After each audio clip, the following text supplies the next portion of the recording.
Shalom, saudara-saudara yang diberkati oleh Tuhan. Sebelum kita merenungkan kebenaran firman Tuhan, mari kita bersatu di dalam doa.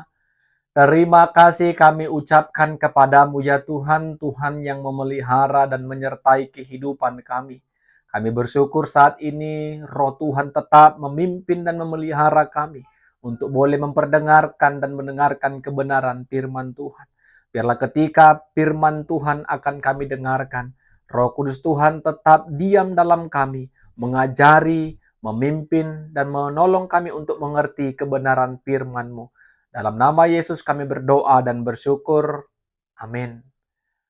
Bapak, Ibu, saudara-saudara yang diberkati Tuhan, kebenaran firman Tuhan bagi kita pada saat ini dari perjanjian baru, dari surat Paulus kepada jemaat yang ada di Roma, Roma pasal pertama ayat 16 sampai 17.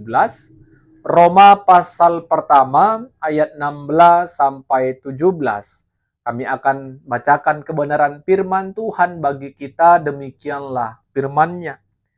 Injil itu kekuatan Allah. Sebab aku mempunyai keyakinan yang kokoh dalam Injil. Karena Injil adalah kekuatan Allah yang menyelamatkan setiap orang yang percaya. Pertama-tama orang Yahudi, tetapi juga orang Yunani. Sebab di dalamnya nyata kebenaran Allah yang bertolak dari iman dan memimpin kepada iman. Seperti ada tertulis, orang benar akan hidup oleh iman. Amin. Saudara-saudara yang diberkati oleh Tuhan, tema kebenaran firman Tuhan bagi kita pada saat ini, orang benar akan hidup oleh percayanya.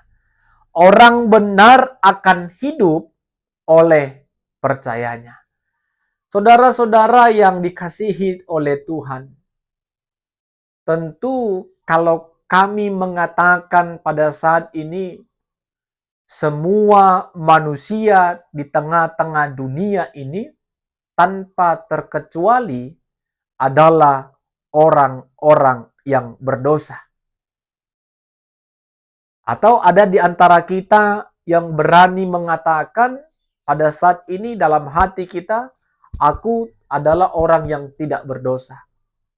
Mungkin kita sepakat semua manusia adalah orang yang berdosa.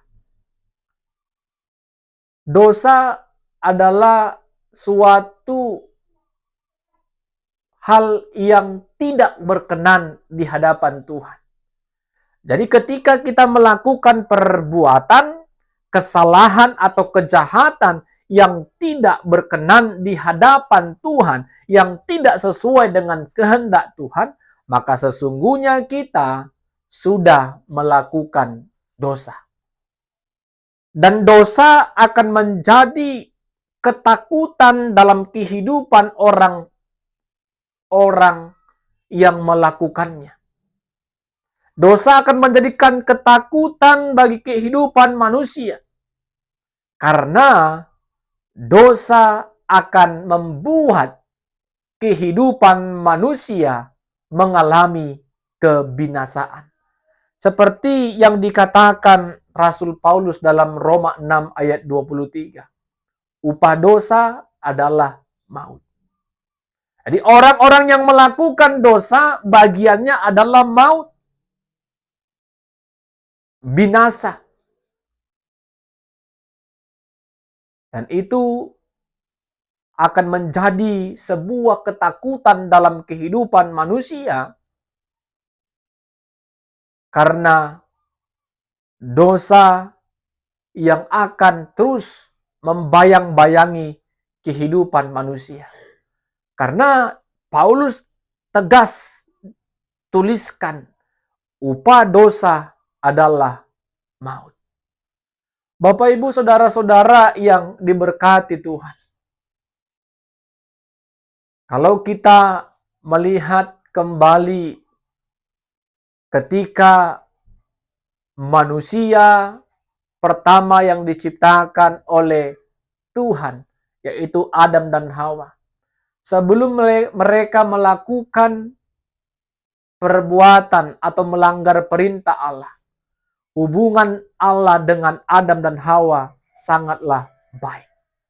Tetapi karena dosa yang mereka perbuat, mereka melanggar perintah Allah, sehingga terjadilah hubungan yang tidak baik antara Allah dan manusia.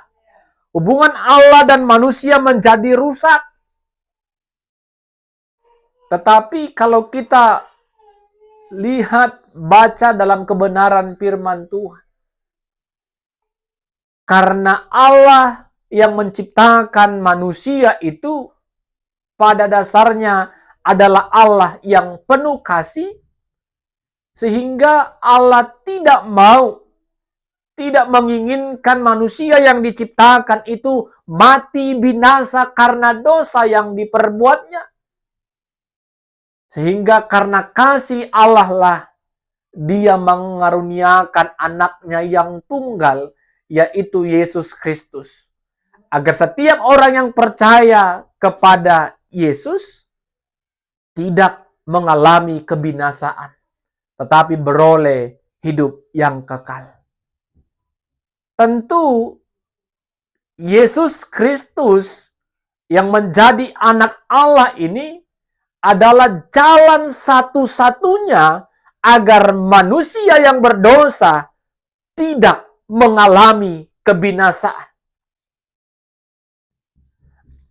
Keyakinan kepercayaan kita kepada Kristus Yesus menjadi jalan kita dibenarkan oleh Allah karena iman percaya kita.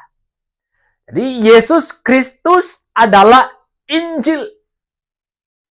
Kelahirannya, kematiannya, dan kebangkitannya adalah berita Injil. Dan Injil itu adalah sebuah kasih karunia, anugerah Tuhan semata dalam kehidupan kita. Kalau kita baca, dan mungkin ini adalah menjadi ayat yang tidak bisa kita lupakan sebagai orang percaya, Yohanes 3 ayat 16. Jelas setiap orang yang percaya kepada Yesus Kristus beroleh keselamatan, beroleh hidup yang kekal, dan semua itu karena kasih karunia Tuhan.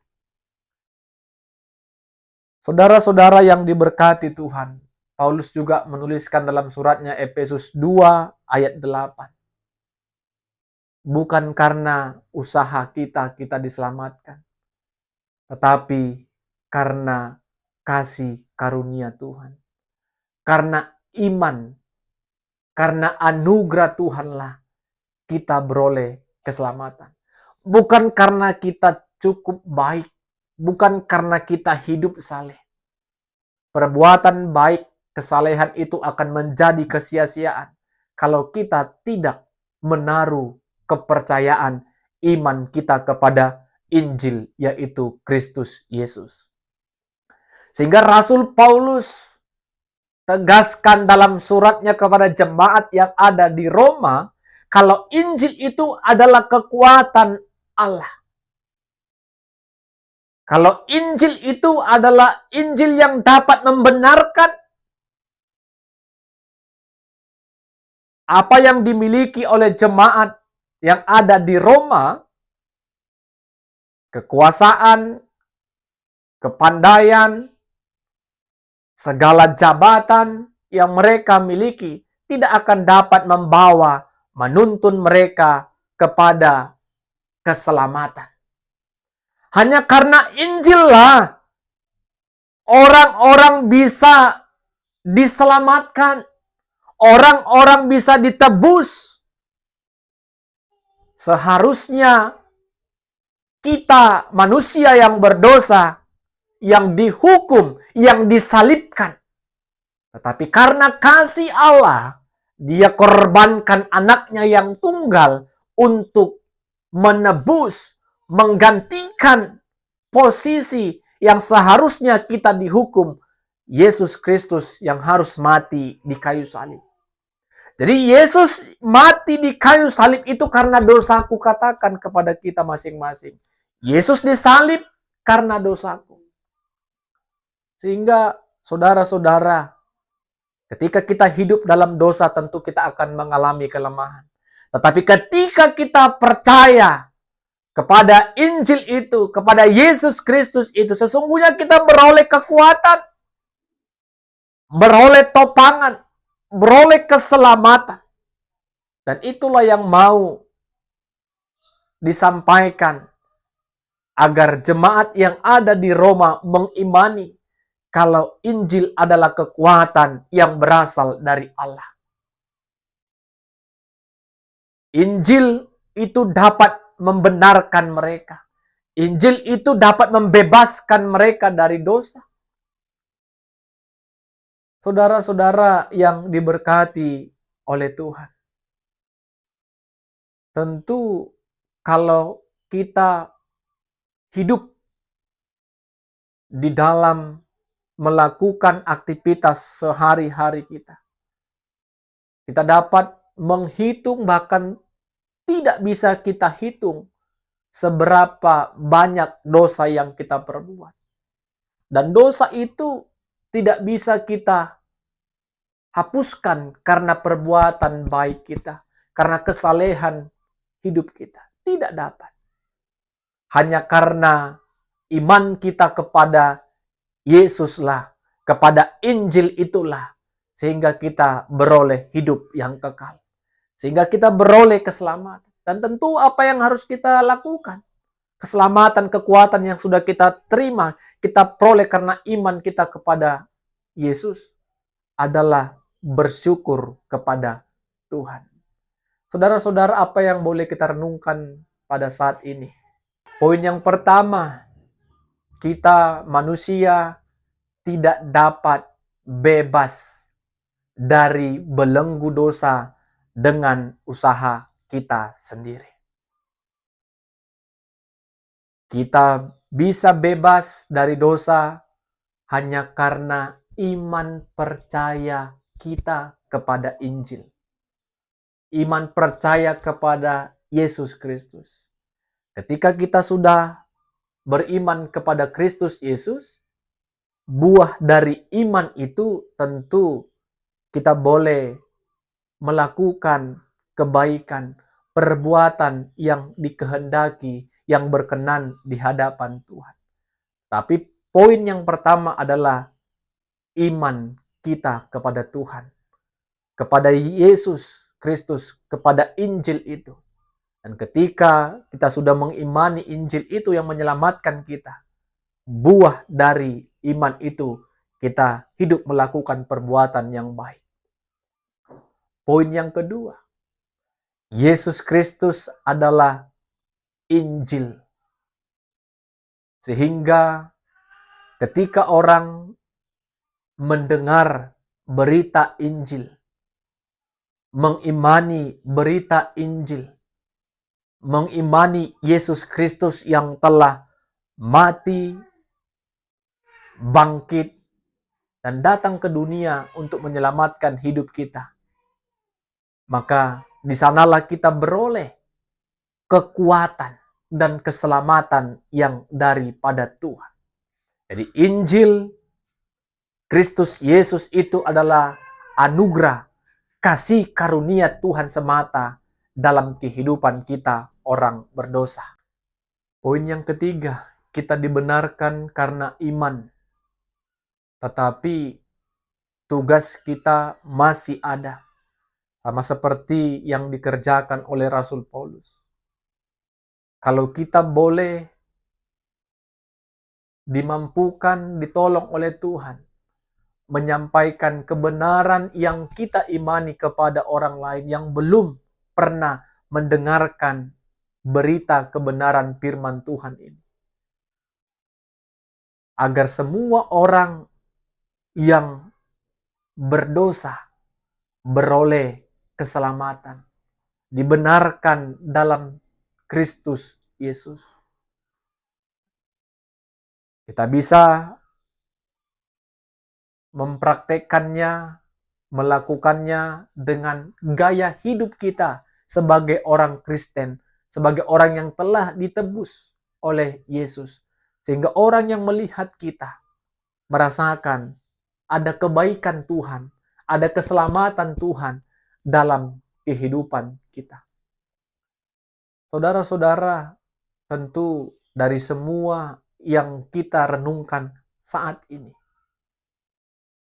tidak ada kata-kata lain yang bisa kita ucapkan kepada Tuhan selain mengucap syukur. Karena hidup kita adalah orang yang paling berdosa. Kita akan binasa kalau kita tidak diselamatkan oleh Tuhan. Apa yang kita miliki, harta, kekayaan, kekuasaan, tidak bisa mengantarkan kita kepada keselamatan. Kita harus bersyukur kepada Tuhan. Bersyukur melalui hidup yang Tuhan percayakan. Jadi berkat. Kalau Tuhan percayakan melayani, Tuhan melayani dengan kesungguhan dan ketulusan hati. Pergunakan waktu, kesempatan yang ada untuk kebaikan-kebaikan, untuk pekerjaan dan kemuliaan Tuhan. Ingat, hiduplah dalam ucapan syukur kepada Tuhan. Kita datang ke gereja, kita datang beribadah, memuji Tuhan, berdoa dan merenungkan firman Tuhan, semua karena keselamatan yang sudah Tuhan berikan kepada kita melalui Kristus Yesus. Amin. Kita berdoa. Terima kasih Tuhan buat berkat-Mu. Kami sungguh diberkati oleh kebenaran firman Tuhan. Kami adalah orang yang berdosa, tetapi karena iman percaya kami kepada Kristus Yesus, maka Injil telah menyelamatkan kami.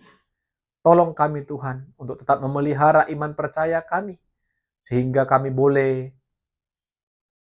memperoleh keselamatan yang daripada Tuhan. Terpuji nama-Mu, Engkau juga akan menolong kami dalam mengucap syukur atas keselamatan yang Tuhan berikan bagi kami. Melalui gaya hidup kami, melalui pekerjaan kami, dan kami boleh jadi berkat bagi banyak orang. Dalam nama Yesus kami berdoa dan bersyukur. Amin. Shalom, saudara-saudara, Tuhan Yesus memberkati kita semua.